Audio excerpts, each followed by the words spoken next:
Hello everyone, कैसे हैं आप सब। स्वागत है आपका मेरे यूट्यूब चैनल कॉमर्स वाले में। और आज इस वीडियो में मैं आपसे डिस्कस करने वाला हूं कि अगर आपने प्रॉपर्टी सेल किया है और आपको कैपिटल गेन हुआ है तो इस वीडियो में हम डिस्कस करेंगे कि हम उसमें डिडक्शंस कैसे ले सकते हैं, अपने कैपिटल गेन को कम कैसे कर सकते हैं और उसके क्या क्या कंडीशंस होते हैं डिडक्शन लेने के। और सेकेंडली हम इस वीडियो में देखेंगे कि ये जो कैपिटल गेन का शेड्यूल होता है इनकम टैक्स रिटर्न्स में, इस कैपिटल गेन के शेड्यूल को हम कैसे भरेंगे, कैसे या फिर हम कैसे दिखाएंगे आईटीआर में।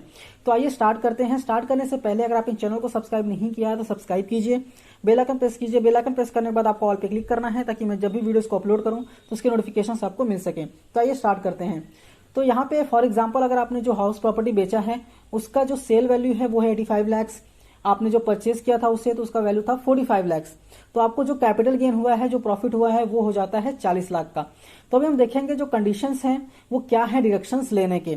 तो कंडीशन ये है कि आपने जब फर्स्ट हाउस बेचा, अगर उसके विद इन 2 ईयर में आप सेकेंड हाउस खरीदने वाले हैं तो आप डिडक्शन ले सकते हैं।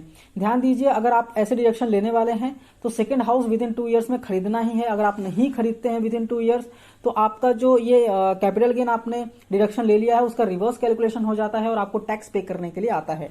सेकेंड कंडीशन ये है कि आपने जब फर्स्ट हाउस बेचा है उसके 1 साल पहले ही आपने सेकेंड हाउस खरीदा था तो आप डिडक्शन ले सकते हैं।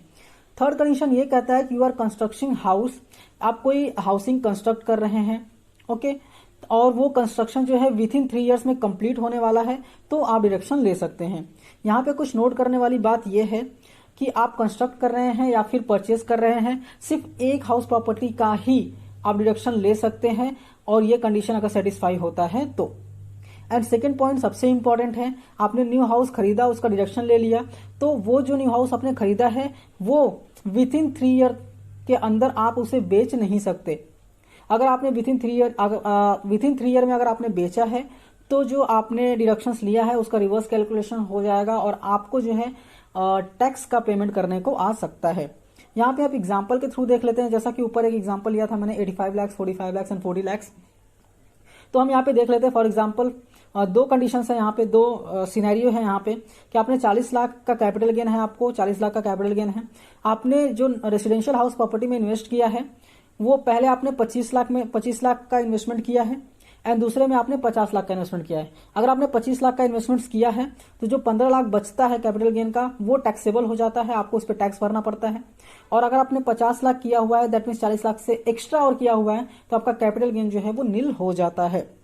अभी हम देख लेते हैं आईटीआर में आपको कैसे भरना है। तो यहाँ पे जो कैपिटल गेन का शेड्यूल होता है, फिलहाल आईटीआर 2 यहाँ पे लिया हुआ है मैंने। जो कैपिटल गेन का शेड्यूल होता है उसमें आ जाना है आपको और यहाँ पे मॉडिफाई पे क्लिक कर देना है। और यहाँ पे बहुत सारे ऑप्शंस आपको देखने को मिल जाते हैं। चूंकि आपका जो है वो सेल ऑफ प्रॉपर्टी है तो यहाँ पे पहला ऑप्शन आपको सेलेक्ट करना है, उसके बाद आपको कर देना है कंटिन्यू। जैसे ही कंटिन्यू करेंगे यहाँ पे पूरा शेड्यूल्स ओपन हो जाते हैं और यहाँ पे आपको ऐड करना है। बेसिकली कैसे ऐड करना है मैं वो यहाँ पे शो कर देता हूँ। यहाँ पे लैंड एंड बिल्डिंग बोथ के आगे यहाँ पे एरो दिखा है, इसको एरो पे क्लिक करना है आपको। जैसे ही क्लिक करेंगे यहाँ पे एक ऐड का ऑप्शन आ जाता है। अगर आप फर्स्ट टाइम ऐड कर रहे हैं तो यहाँ पे ऐड का ऑप्शन आ जाता है, आपको ऐड करना है डायरेक्टली। मैंने ऑलरेडी यहाँ पे ऐड किया हुआ है इसलिए यहाँ पे ऐड अनदर का ऑप्शन आ रहा है। तो मैं यहाँ इसको एडिट करता हूँ, एडिट करके आपको बता देता हूँ कैसे फिल करना है। जैसे ही आप ऐड पे क्लिक करेंगे तो कैसे फिल करना है बता देता हूं मैं आपको। यहाँ पे पहला आपको ऑप्शन आता है कि आपने जो प्रॉपर्टी बेची है उसे आपने कब आपने खरीदा था, खरीदने का डेट आपको यहाँ पे डालना है। फिर आपको बेचने का डेट यहाँ पे डाल देना है।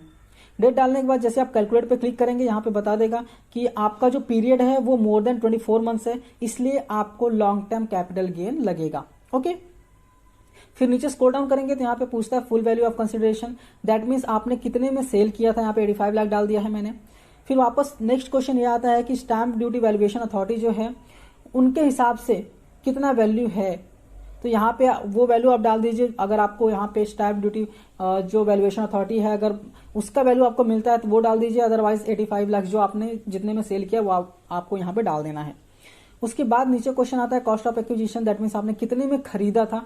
तो यहाँ पे 40 लाख में खरीदा था। फॉर एग्जाम्पल आपने 40 लाख में खरीदा था, चूंकि आपने पहले ही खरीदा था 2013 में खरीदा था तो यहाँ पे जो है इंडेक्सेशन का बेनिफिट आपको मिल जाता है। इंडेक्सेशन का बेनिफिट अगर आप देखेंगे तो यहाँ पे आ जाता है cost of acquisition with indexation. यहाँ पे 40 लाख वो क्या करते हैं कि जो 40 लाख आपने 2013 में खरीदा था उसकी करंट वैल्यू क्या है उस कॉस्ट के हिसाब से, तो उसकी करंट वैल्यू उस कॉस्ट के हिसाब से 60,20,000 रुपए है। तो आपको 60,20,000 रुपए तक का डिडक्शन मिलेगा और that means cost of acquisition आपका 60,20,000 कंसीडर किया जाएगा। उसके बाद अगर आपने कोई इंप्रूवमेंट किया हुआ है उस प्रॉपर्टी पे तो ऐड अनदर क्लिक करके आप वहां पे ऐड कर सकते हैं, उसका भी डिडक्शन आपको मिलता है और आपका कैपिटल गेन कम हो जाता है। तो अगर आप ऐड करेंगे तो ऐड कर देंगे तो यहाँ पे और कम हो जाएगा। यहाँ पे मैंने 85 लाख में खरीदा था, कॉस्ट ऑफ इंडेक्सेशन के बाद यहाँ पे 60 लाख हो गया है। तो 60,20,000 माइनस करने के बाद मेरा 24,80,000 का जो है वो कैपिटल गेन आता है। अभी फॉर एग्जांपल आपने जो नए हाउस प्रॉपर्टी में इन्वेस्टमेंट्स किया हुआ है वो 20 लाख रुपए का ही हाउस प्रॉपर्टी लिया हुआ है आपने, या फिर कंस्ट्रक्शन कर रहे हैं आप, तो सेक्शन 54 में आपने 20 लाख का यहाँ पर रिडक्शन ले लिया है। जैसे ही रिडक्शन लेंगे यहाँ पे आपका 20,80,000 का जो है 24,80,000 का आपको कैपिटल गेन था, 20 लाख का आपने इन्वेस्टमेंट कर दिया, तो 4,80,000 जो बैलेंस बचता है वो आपका लॉन्ग टर्म कैपिटल गेन हो जाता है, वो टैक्सेबल हो जाता है। अगर यहाँ पे आपको 20 का आपने 30,000 फॉर एग्जांपल आपने 30 लाख इन्वेस्टमेंट किया है तो यहाँ पे आपका जो कैपिटल गेन होता है हो जाता है 0। तो यहाँ पे मैं एग्जांपल लेता हूँ, फिलहाल आपने 20 लाख का ही इन्वेस्टमेंट किया हुआ है, 4,80,000 आपको long term capital gain taxable हो जाता है। वापस आपको एक शेड्यूल भरने को आता है कि आपने जो प्रॉपर्टी बेची है वो किसको बेची है, उसका डिटेल आपको डालना पड़ता है। जैसा कि बायर का नाम डालना पड़ता है, उनका पैन डालना पड़ता है और उसका परसेंटेज कितना है, शेयर परसेंटेज कितना है, मतलब इस बंदे ने खरीदा है तो इसने ज्वाइंट में खरीदा है या फिर इंडिविजुअली खरीदा है, वो आपको यहाँ पे डालना है। उसके बाद कितने में बेचा आपने वो अमाउंट डालना है, उसका एड्रेस डालना है, पिन कोड डालना है, एक्सेट्रा। उसके बाद आपको यहाँ पे कर देना है सेव। जैसे ही सेव करेंगे ये वाला शेड्यूल बेसिकली आपका फिल हो गया है। अब इसके बाद आपको एक और शेड्यूल फिल करना है, वो कौन सा शेड्यूल है, आपको ये सेव हो जाने दीजिए पहले। ये फिलहाल सेव हो गया 4,80,000 का, मुझे यहाँ पे capital gain, net capital gain basically आ गया है। वापस आपको ये जो डी वाला कॉलम है वो आपको भरना पड़ता है। यहाँ पे आपको एरो पे क्लिक करेंगे, क्लिक करने के बाद यहाँ पे ऐड डिटेल्स का ऑप्शन आ जाता है, आप ऐड डिटेल कर सकते हैं। यहाँ पे मैंने ऑलरेडी ऐड किया हुआ है तो मैं आपको एडिट करके दिखा सकता हूँ कि आपको ऐड करने के बाद क्या क्या डिटेल्स जो है वो भरने पड़ते हैं। तो यहाँ आपको एडिट करना है। जैसे ही आप एडिट करेंगे यहाँ पे बेसिकली आपको देना होता है कि जो ओरिजिनल एसेट्स है आपने कभी बेचा, उसके बाद जो दूसरा एसेट्स आप परचेज कर रहे हैं या फिर कंस्ट्रक्ट कर रहे हैं वो उसका डेट क्या है। फॉर एग्जांपल नेक्स्ट आप जो हाउस प्रॉपर्टी परचेज करने वाले हैं उसका डेट क्या है, या फिर कंस्ट्रक्शन करने वाले हैं उसका डेट क्या है, वो आपको यहाँ पे डाल देना है। उसके बाद जो ये डेट डाल रहे हैं ना आप नया हाउस प्रॉपर्टी का, उसका आपको कॉस्ट यहाँ पे डालना है। ओके, फिर आपको यहाँ पे देखना है कि amount deposited in capital gain account scheme. For example आप तुरंत नहीं परचेज कर रहे हैं, 1 साल बाद परचेज करने वाले हैं, तो आपको जो कैपिटल गेन अकाउंट स्कीम होता है उसमें आपको अमाउंट डालना पड़ता है। तो आपने उसमें डाला, कितना डाला है वो आपको यहाँ पे डालना पड़ता है। उसके बाद आप कितना डिडक्शन ले रहे हैं, चूंकि 24,80,000 का प्रॉफिट था तो हमने यहाँ पे 20 लाख का डिडक्शन ले लिया है। अगर हम वहाँ पे 30 लाख का डिडक्शन लेते तो यहाँ पे 30 डालना पड़ता और आपको यहाँ पे ऐड पे क्लिक कर देना है। जैसे ऐड पे क्लिक करेंगे ये सेव हो गया है। सेव होने के बाद आपको बेसिकली कंफर्म पे क्लिक कर देना है। अब ये आपका हो गया शेड्यूल, प्रॉपरली फिल कर दिया है आपने।